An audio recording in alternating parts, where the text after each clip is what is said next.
টেনে হিচড়ে motor bike থেকে নামিয়ে প্রকাশ্যে ব্যবসায়ীকে মারধর করা হচ্ছে। ভাইরাল মারধর করার সেই সিসিটিভি ছবি। মালদার কালিয়াচক থানার ফতেখানি বাঙালিপাড়া এলাকার ঘটনা।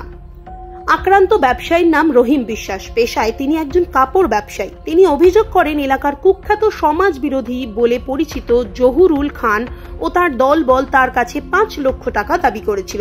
সেই টাকা না দেওয়ায় তাকে প্রকাশ্যে দিবালোকে মারধর করা হয়। সেই সঙ্গে তাকে তুলে নিয়ে গিয়ে কাঁঠাল গাছে বেঁধে মারধর করা হয়েছিল।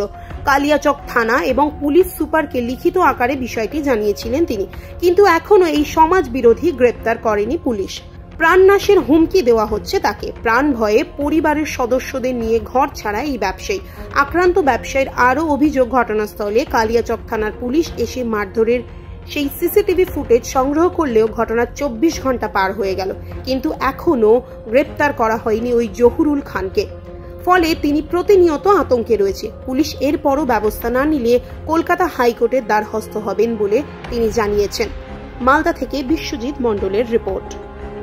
আমার যে সেদিন পাবলিক প্লেসে মারধর করলো ট্রলার চাওয়ার জন্য, কিডন্যাপ করে কঠলের কাছে বাঁধলো, তার একটা সিসিটিভি ফুটেজ পাওয়া গেছে। কালকে 24 ঘন্টা হয়ে গেছে সিসিটিভি ফুটেজ পাওয়ার পরেও পুলিশ এখন অব্দি আসামি গ্রেপ্তার করছে না।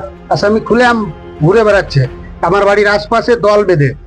ওগুলো ছবি আছে, এনি টাইম দল বেঁধে ঘুরে বেড়াচ্ছে। তো আমি তো বাড়ি থেকে বেরোতে পারছি না বা ঢুকতে পারছি না। বাড়ি থেকে আমি যে বাচ্চাদেরকে পাঠাবো বাড়িতে, ওটাও তো ঢুকতে পারছে না, কারণ ওরা আমার বাড়ির আশপাশেই ঘুরছে দল বেঁধে। আমি তো মালদা ঘর ছাড়া।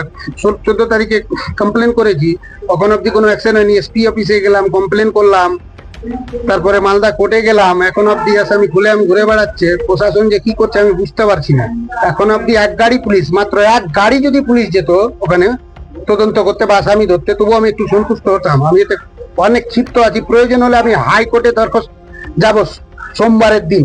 যদি ওখানেও না হয় তাহলে আমি ডিজিপি অফিস রাজীব কুমারের ওখানেও যাবো, ধর্নায় বসবো। কারণ আমি আর ঘর ছাড়া হয়ে থাকতে পারছি না। কারণ এটা ভারত দেশ, এখানে সবাই নিজের নিজের স্বাধীনে বাঁচবে। স্পষ্ট দেখা যাচ্ছে যে ওরা আমাকে জবরদস্তি ধরে লেগে মারছে তোলা নেওয়ার জন্য। এর আগে কিডন্যাপ কেসে ওই আসামিগুলো জড়িত 2022 সালে। সবকিছু পুলিশ নিজে গায়ে নিয়ে তদন্তই করছে না।